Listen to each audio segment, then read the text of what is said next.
Aloha and welcome to Big Eye Hawaii, a show about the diversity of Hawaii from one of the world's most interesting islands, the Volcano Island, the Orchid Island, the Big Island of Hawaii. My name is Joe Mackey.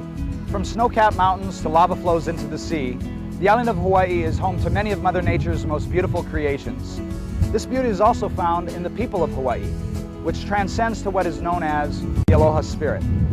Today we introduce Bob Cooper, owner of the original Hawaiian Chocolate Factory, the only combination farm and processing facility in an industrialized nation. Then we visit two of Hawaii's top real estate professionals as they talk about the way of life and a home that will fit your Hawaiian dreams. We check out our friend Jazz Iglesias at the custom car show, Hawaiian Style.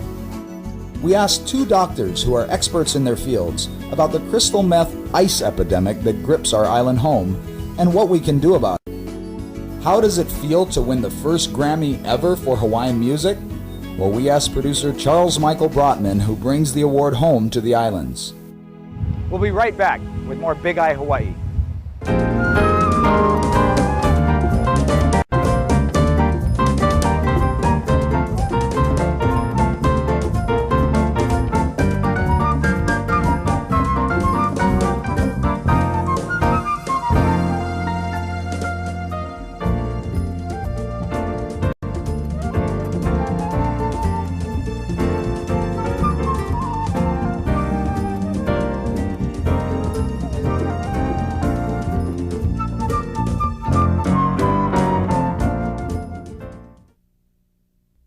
Welcome back.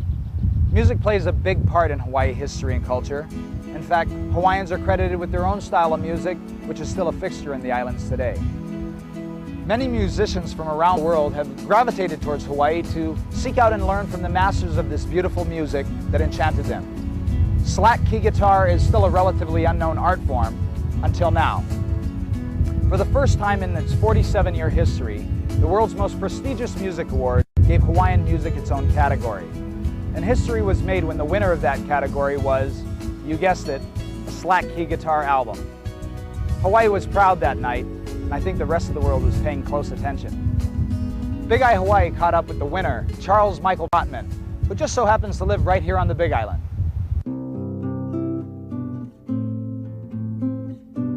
It's been quite an experience. Nothing I ever planned for, or I mean, I don't think you can plan for something like this. It just kind of happened. You know, we were all of the guys. You know, there's 10 guitar players, including myself, on the album, and all of us went into the studio and just did what we always do, basically, and that's just try our best to get a good track, to capture a feeling,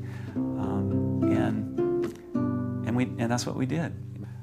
I've been asked that question a lot, the question, where do I think Hawaiian music is going now, and what kind of effect will Grammys have on Hawaiian music?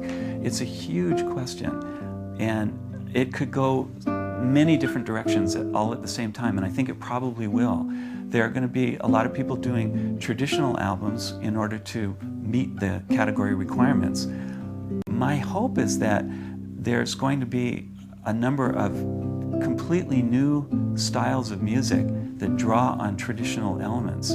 And I think it's going to be really exciting to see what happens. 10 years from now, when we look back on this, we'll see that this particular album and this particular Grammys was really just the first baby steps on this thing. And it's going to be very interesting to see what happens over the next 10, 15 years. When we were first nominated, we were just thrilled to even be a part of the process, and we weren't really thinking about winning.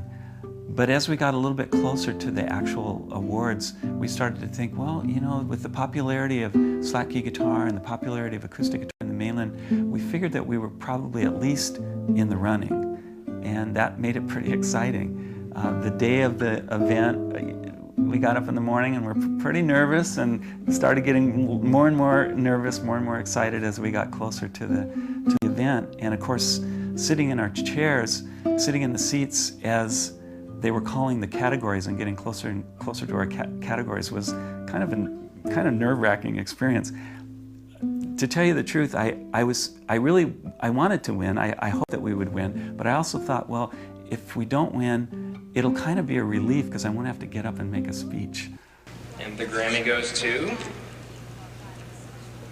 the Slack Key Guitar Volume 2, Charles Michael Brotman, producer. As soon as we heard the first syllable of, the first few letters of the word slack, because they announced Slack Key Guitar, we just jumped up, and there was some screaming going on.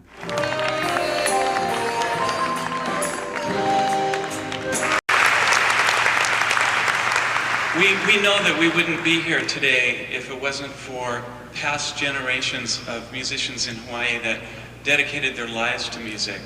And it's their creativity and their hard work, along with the creativity and hard work of the other nominees that are here tonight in this category, that has made contemporary Hawaiian music what it is today. It's a living, evolving art form that embodies the Hawaiian culture. And I think that on behalf of the entire state of Hawaii, I can say thank you so much for honoring Hawaiian music. Mahalo. Yeah, I'd like to encourage any musician in Hawaii that's eligible to join NARIS, the Recording Academy, to do so. There are some requirements, and they can check online to see what that is. You have to have a certain number of recording credits that have been on nationally distributed CDs. But we need to have more people joining, and eventually, if there's a big enough membership from Hawaii, we'll have various categories, just like what's happened in, say, the Latin, for example. We'll be able to have an instrumental, a traditional, a contemporary, and that's something to look forward to in the coming years. I think that the world is hungry for music from other cultures, and I think that Hawaiian music and all the different kinds of music that are coming out of Hawaii can really help to fill that void. And certainly the Grammys, the platform, has given Hawaii a lot of exposure nationally and internationally. And I think that we're going to see over the coming years that Hawaii can really play a major role in world music. And I think that's going to be a great thing for all of the musicians in Hawaii. Everybody's practicing more and writing more, and that's a fantastic thing. In fact, we've heard from kihualo players all over the globe. Everybody that plays Slack Key guitar is really excited about it, and kind of re-sparked their interest, and I think that's a fantastic thing. These guys, this group of guitar players, these are all working musicians. Most of these guys are not the superstar types. They're the guys that are out there playing in the restaurants, playing for the baby luau's and the grad parties, and they're hard-working guys. And for them to get this kind of recognition is really amazing. I think it's been something that will, they've made history, and it's just an amazing thing for all of us. Well, that's it. Mahalo for joining us. Hope to see you next time as we continue our journey to seek out new and interesting things in our island home. For Big EYE Hawaii, I'm Joe Mackey. Aloha.